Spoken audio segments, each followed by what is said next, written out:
Voyons comment la Bible décrit l'amour. Puis nous verrons quelques façons dont Dieu est l'essence de l'amour. L'amour est patient. L'amour est plein de bonté. Il n'est point envieux. Il ne se vante point. Il ne s'enfle point d'orgueil.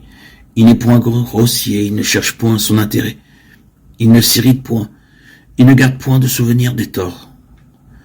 L'amour ne prend pas plaisir au mal, mais il se réjouit de la vérité. Il protège toujours, il a toujours confiance, il espère toujours, il persévère toujours. Il ne périt jamais. 1 Corinthiens 13, 4, 8a. Telle est la description que Dieu donne de l'amour, et parce que Dieu est amour. C'est ainsi qu'il est. 1 Jean 4, 8. En amour, Dieu ne s'impose à personne. Ceux qui viennent à lui le font en réponse à son amour. En amour, Dieu fait preuve de bonté envers tous. En amour, Jésus allait de lieu en lieu, faisant du bien à tous, sans partialité. En amour, Jésus ne convoitait pas ce que les autres avaient, menant une vie humble sans se plaindre. En amour, Jésus ne se vantait pas de qui il était dans la chair, bien qu'il aurait pu dominer quiconque. Il entrait en contact. En amour, Jésus obéissait volontiers à son Père céleste. Il faut que le monde apprenne que j'aime le Père et que je fais exactement ce que le Père m'a commandé. Jean 14, 31. En amour, Jésus était et est toujours à la recherche des intérêts des autres. La plus grande expression de l'amour de Dieu nous est communiquée dans Jean 3, 16. Car Dieu a tant aimé le monde qu'il a donné son Fils unique, afin que quiconque croit en lui ne périsse point, mais qu'il ait la vie éternelle. Romains 5, 8 proclame le même message. Mais Dieu prouve son amour envers nous en ceci. Lorsque nous étions encore des pécheurs, Christ est mort pour nous. Ces versets nous montrent que le plus grand désir de Dieu est que nous le rejoignions dans sa demeure éternelle, le ciel. Il a rendu cela possible en payant le prix de nos péchés. Il nous aime parce qu'il a choisi de le faire par sa volonté.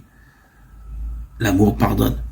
Si nous confessons nos péchés, il est fidèle et juste pour nous les pardonner et nous purifier de toute injustice. 1 Jean 1, 9. Alors, que signifie que Dieu est amour? L'amour est un attribut de Dieu. L'amour est un aspect essentiel du caractère de Dieu, de sa personne. L'amour de Dieu n'est en aucun cas en conflit avec sa sainteté, sa droiture, sa justice, ni même sa colère. Tous les attributs de Dieu sont en parfaite harmonie. Tout ce que Dieu fait est amour, tout comme tout ce qu'il fait est juste et droit. Dieu est l'exemple parfait du véritable amour. Étonnamment, Dieu a donné à ceux qui reçoivent son Fils Jésus comme leur sauveur personnel la capacité d'aimer comme lui, par la puissance du Saint-Esprit. Jean 1, 12. À tous ceux qui l'ont reçu, à ceux qui croient en son nom, il a donné le pouvoir de devenir enfants de Dieu. 1 Jean 3, 1. Voyez quel amour le Père nous a témoigné pour que nous soyons appelés enfants de Dieu, et nous le sommes si le monde ne nous connaît pas, c'est qu'il ne l'a pas connu. 1 Jean 3, 23, 24. Et son commandement, c'est que nous croyons au nom de son Fils Jésus-Christ, et que nous nous aimions les uns les autres, comme il nous l'a commandé.